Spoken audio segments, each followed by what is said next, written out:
নতুন করে শওকত মোল্লার নেতৃত্বে গোটা ভাঙড়ে যারা পূর্ণ তৃণমূল কংগ্রেস আছে তাদের উপরে আক্রমণ করা হয়েছে। তাহলে এই টোটাল ঘটনা মিলিয়ে বলা যেতে পারে এবার ভাঙড় বিধানসভার মাটিতে তৃণমূলের গোষ্ঠীদ্বন্দ্ব শুরু। ওই ভদ্রলোক, ওই তোলাবাজি ভদ্রলোকটা কিন্তু তখন জেলে ছিল। সাধারণ মানুষ এর যোগ্য জবাব দিয়েছেন। শওকত মোল্লা নিজে চারাগুলে যেসব ছেলেরা আছে তাদের হাত ভেঙে দাও, পা ভেঙে দাও, তাদের দিয়ে দাও, তাদের মেরে দাও। 2026 বিধানসভা নির্বাচনের আগে কি ভাঙড়ের মাটিতে তৃণমূলের খেলা শুরু হলো? আমরা চুপ করে বসেছিলাম, কিন্তু আজকের পর থেকে জানিয়ে দিই, এই হয়তো বান্নার মতো লোকেদের যদি কালকের থেকে ওদের বুথের বাইরে দেখি ট্যাঙ্ক ভেঙে রেখে দেবো। ওই তোলাবাজ যতদিন নেতৃত্ব দিয়েছিলেন ভাঙড়ের মানুষ অতিষ্ঠ হয়ে গেছে। দর্শক, আপনারা দেখছেন পাবলিক বাংলার এই মুহূর্তের কিছু গুরুত্বপূর্ণ খবরের সাথে রয়েছে আমি রাজীব। হ্যাঁ, ভাঙড় বিধানসভার মাটিতে এবার আরাবুল বনাম শওকত মোল্লা। ইতিমধ্যে আপনারা জানেন যে গতকাল আরাবুলের চালচত্রে হামলা করলো তৃণমূলেরই লোক, অথচ সেই ভাঙড় বিধানসভার মাটিতে তৃণমূল কংগ্রেস দলটা করে সেই আরাবুল ইসলাম। ইতিমধ্যে আরাবুল ইসলাম তিনি মমতা বন্দ্যোপাধ্যায়ের কাছে তিনি মিডিয়ার সামনে ক্ষোভ প্রকাশ করেছেন। তিনি মমতা বন্দ্যোপাধ্যায়ের কাছে কাকুতি বিনতি করলেন। আরাবুল ইসলাম টোটাল ঠিক কী কথাগুলো বলেছিলেন এই কথাগুলো প্রথমে শুনব।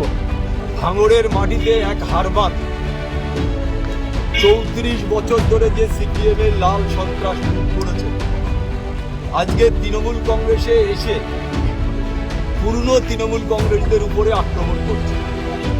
শওকত মোল্লা নিজে যে আরাবুলের যেসব ছেলেরা আছে তাদের হাত ভেঙে দাও, পা ভেঙে দাও, তাদের দিয়ে দাও, তাদের মেরে দাও, তার বক্তব্য আপনারা ইতিমধ্যে বিভিন্ন চ্যানেলে প্রকাশ হয়েছে। আমি তার কাছে শুধু হাত জোড় করে বলবো যে আমরা কোন পথে যাব, এর বিচার আমরা চাই। এবং শুধু এখানেই শেষ নয়, শওকত ঘনিষ্ঠ খয়রুল তিনিও কিন্তু মন্তব্য করেছেন সে আরাবুলের বিরুদ্ধে, যে পঞ্চায়েত ভোট থেকে শুরু করে লোকসভা ভোট পর্যন্ত একাধিক এলাকাতে আরাবুল ইসলাম তিনি কিন্তু তোলাবাজির সঙ্গে জড়িত, তিনি তোলাবাজি করেছেন, টাকা লুট করেছেন, এমনটাই কিন্তু দাবি করছেন সেই খয়রুল ইসলাম। হ্যাঁ, এর আগে আমরা দেখেছি যখন তৃণমূলের গোষ্ঠীদ্বন্দ্ব ছিল না ভাঙড়ের মাটিতে, ঠিক একই স্টেজে খয়রুল এবং আরাবুল ইসলামকে দেখা যেত। আর সেই খয়রুল ইসলাম তিনি এখন আরাবুলকে নিয়ে কুমন্তব্য করছেন। ঠিক খয়রুল ইসলাম কি বলেছেন মিডিয়ার সামনে শুনব। ওই মালটা ছাড়া আমরা 87,000 ভোটে বিজেপির থেকে লিড দিয়েছি এবং আইএসএফ থেকে 42,000 ভোটে লিড দিয়েছি। ওই ভদ্রলোক, ওই তোলাবাজি ভদ্রলোকটা কিন্তু তখন জেলে ছিল। সাধারণ মানুষ এর যোগ্য জবাব দিয়েছেন, যেমন বিরোধীদের দিয়েছেন তেমনি ওই তোলাবাজকে দিয়েছেন। অতিষ্ঠ হয়ে গেছিল। বিভিন্ন খাদের তোলাবাজি, শুধু তোলাবাজি নয়, আরও অনেক মহিলা চক্রে উনি জড়িত আছেন। অনেক মহিলারা আমাদের কাছে রিপোর্ট করেছেন এবং তার সাক্ষী আপনারা আছেন।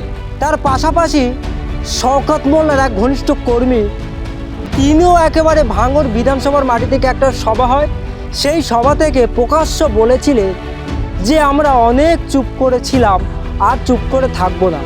এবার বুথের বাইরে বার হলে ঠ্যাং হাত পা ভেঙে দেওয়ার নিদান দিলেন। অথচ তিনিও কিন্তু তৃণমূল কংগ্রেস দলটাই করে। তাহলে এই টোটাল ঘটনা মিলিয়ে বলা যেতে পারে এবার ভাঙড় বিধানসভার মাটিতে তৃণমূলের গোষ্ঠীদ্বন্দ্ব শুরু। সামনে 2026-এ বিধানসভা নির্বাচন। তাহলে এই গোষ্ঠীদ্বন্দ্বের ফলে কি এবারে তৃণমূল কংগ্রেসের ফাটল ধরবে? কি বলেছিলেন সেই শওকত মোল্লার ঘনিষ্ঠ একজন কর্মী, সেই বক্তব্য শুনব। আমরা চুপ করে বসেছিলাম, কিন্তু আজকের পর থেকে জানিয়ে দিই, এই আলতু বান্নার মতো লোকেদের যদি কালকের থেকে ওদের বুঝার বাইরে নাকি ট্যাঙ্ক ভেঙে রেখে দেবো।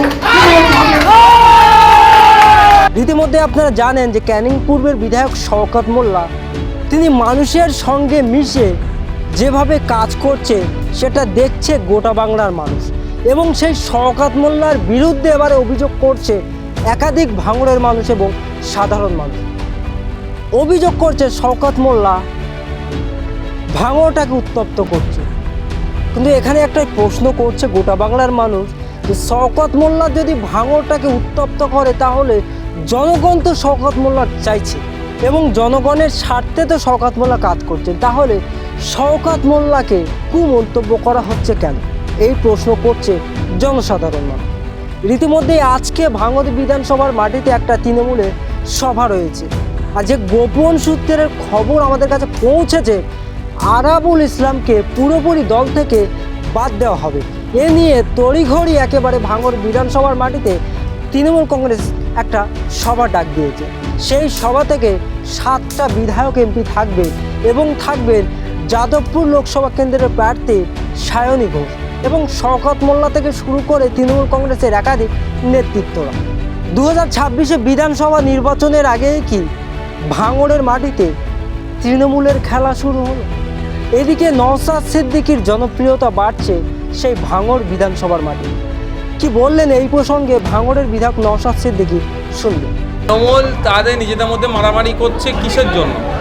কে সিন্ডিকেটটাকে কন্ট্রোল করবে, কে তোলাবাজিটার পার্সেন্টেজটা কন্ট্রোল করবে, কাদের হাতেই ক্ষমতাটা থাকবে, সেই জন্যই তো।